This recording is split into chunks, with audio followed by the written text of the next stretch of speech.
ഇന്നത്തേത് ചായ കുടിക്കാനുള്ള നടത്തയാണ് കേട്ടോ. റോഡിലെ കാവൽക്കാരെയൊക്കെ അങ്ങനെ കണ്ട് അങ്ങനെ ചായക്കടയിലെത്തി. ചായക്കടയിലെ നീണ്ട മെനു, ഇതിൽ എന്തൊക്കെ ഇവിടെ ഉണ്ടെന്ന് ചോദിച്ചാൽ എനിക്കറിയത്തില്ല. എനിക്ക് ആകെ ഒരു കട്ടൻ ചായ മാത്രം മതി കേട്ടോ. പിന്നെ ചില്ലിൻകൂട്ടിലിരിക്കുന്ന പരിപ്പ് വട, ഉഴുന്നുവട, ബോണ്ട, സുഖിയൻ അങ്ങനെയുള്ള കുറേ കാര്യങ്ങളൊക്കെ ഉണ്ട്. അങ്ങനെ ചേട്ടൻ ഞാൻ പറഞ്ഞ കട്ടൻ ചായ എങ്ങനെ ഉണ്ടാക്കാൻ തുടങ്ങി. ഞാൻ പിന്നെ സ്പീഡ് കൂട്ടിയെടുത്തു. കുറച്ച് ടൈം എടുത്തിട്ടാണ് കേട്ടോ കട്ടൻ ചായ ഉണ്ടാക്കി തന്നത്. എനിക്ക് ഷുഗർ ഇല്ല എന്ന് വിചാരിച്ചിട്ടായിരിക്കും ചേട്ടൻ 2 സ്പൂണ് പഞ്ചസാര ഇട്ടു.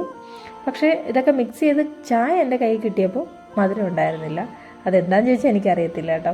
പിന്നെ ചേട്ടൻ ഉപയോഗിച്ച AVT തേയിലയാണ്. അത് കട്ടൻ ചായ കാണുമ്പോൾ തന്നെ നിങ്ങൾക്ക് അറിയാമല്ലോ AVT തേയിലയുടെ ആ ഒരു കടുപ്പം. പിന്നെ അവിടെ മെനുവിലുണ്ടായിരുന്ന ചിക്കൻ ഫ്രൈ മാത്രം ഫ്രൈ ചെയ്തുകൊണ്ടിരിക്കുന്നുണ്ടായിരുന്നു. കാണാൻ നല്ല ഭംഗിയുണ്ട്. കഴിക്കാൻ എങ്ങനെയാണെന്ന് ചോദിച്ചാൽ അറിയത്തില്ല. കൊള്ളായിരിക്കും. ചിക്കൻ ഫ്രൈ ആണല്ലോ, അതിന് പൊതുവേ നല്ല ടേസ്റ്റ് ആയിരിക്കും. അങ്ങനെ കട്ടൻ ചായയും കുടിച്ച് ബാക്കിയുള്ള 2 രൂപയ്ക്ക് ഒരു സെൻറ്റർ ഫ്രഷും ഒരു ഇമിലി മിഠായി മേടിച്ച് തിരിച്ചു പോവുകയാണ്. അപ്പോൾ കൂടുതൽ വിശേഷങ്ങളുമായി അടുത്ത വീഡിയോയിൽ കാണാം. Bye bye.